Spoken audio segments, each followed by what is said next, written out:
L'édito politique sur Europe 1 avec Le Figaro. Bonjour Alexis Brézet. Bonjour Dimitri, bonjour à tous. Alors Alexis, les tractations vont bon train entre François Bayrou, qui aborde donc l'épreuve du budget, et les socialistes, dont il espère obtenir, sinon le soutien, du moins la neutralité. Et vous nous dites ce matin, Alexis, que quelqu'un joue un rôle central dans ces tractations, quelqu'un qui n'est autre que François Hollande. Depuis sa rentrée, il est chef de parti et il n'en fait pas mine. Son nom est un drapeau de menace. Son palais un point de ralliement. Il ne remue pas et cependant je m'aperçois qu'il chemine. Vous savez qui a dit ça, Dimitri ? Non, c'est très très beau. C'est Louis XVIII à propos de son rival, le duc d'Orléans, le futur Louis-Philippe. Eh bien, François Hollande, c'est exactement la même chose. Officiellement, il n'est rien. Un simple député socialiste, fraîchement élu en Corrèze, sous l'étiquette NFP, sans responsabilité officielle dans le parti. En théorie, il ne pèse pas plus que les 65 autres députés socialistes. Mais dans la réalité, il est l'imam caché, celui qui tire les ficelles. L'accord avec François Bayrou, c'est pas Olivier Faure, c'est lui. C'est lui qui, dans la nuit précédant la déclaration de politique générale, a décroché son téléphone pour convaincre le Premier ministre d'accepter la proposition socialiste d'un conclave sur les retraites.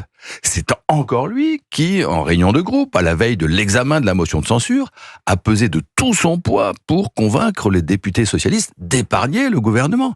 Et c'est toujours lui qui, 3 jours après ce non-vote salvateur, en a tiré les enseignements publics, non sans féliciter Olivier Faure, petit plaisir au passage, d'avoir si judicieusement changé d'avis. Bref, vous l'avez compris, Dimitri, François Hollande au secours, François Hollande est de retour. Mais pourquoi tient-il à ce point à sauver la mise à François Bayrou ? On dit que c'est pour le remercier d'avoir appelé à voter en sa faveur en 2012 contre Nicolas Sarkozy. Vous voulez dire par gratitude ? Vous savez, c'est une vertu assez peu pratiquée en politique. Et François Hollande, dans sa vie publique, j'entends, n'est pas réputé pour être un sentimental. En réalité, si l'ancien président fait effectivement tout ce qui est dans son pouvoir pour permettre au gouvernement Bayrou de durer, c'est qu'il a lui-même besoin de temps. De temps pour quoi faire ?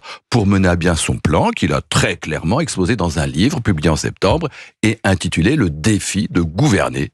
Sous couvert de passer en revue les échecs et les succès de la gauche depuis plus d'un siècle, l'intention derrière cet ouvrage est transparente, prouver que le parti du progrès est voué à l'échec quand il cède à la radicalité, mais qu'en revanche, tous les espoirs lui sont permis s'il avance sous les couleurs de la social-démocratie. Bref, pas besoin d'un décodeur très sophistiqué pour entendre. À la présidentielle, pour battre Marine Le Pen, mieux vaut François Hollande que Jean-Luc Mélenchon. Et Alexis, sérieusement, vous pensez que ça peut marcher ? S'il s'agit du retour de François Hollande lui-même, très franchement, j'ai un peu de mal à le croire. Rien n'est jamais écrit, mais enfin, il me semble qu'il n'a pas laissé un souvenir à ce point inoubliable que les Français brûlent du désir de le retrouver à l'Élysée. Si on parle du hollandisme, en revanche, mais malheureusement, il est déjà là, Dimitri. Quand vous entendez Éric Lombard, notre ministre de l'économie, expliquer tout tranquillement sur LCI que la France a besoin d'une immigration de travail, que le nombre de fonctionnaires n'est pas un problème, et que d'ailleurs ils travaillent trop, qu'il n'y a pas d'agence d'État inutile, et donc qu'on n'en supprimera aucune, que ce ne sont pas les prélèvements qui posent un problème, mais au contraire, tenez-vous bien, la réticence à l'impôt. Quand on entend pour finir ce satisfecit, la France n'est pas un pays libéral, c'est un pays d'État. Mais enfin, on a envie de hurler, Michel Sapin sort de ce corps. La boucle est bouclée.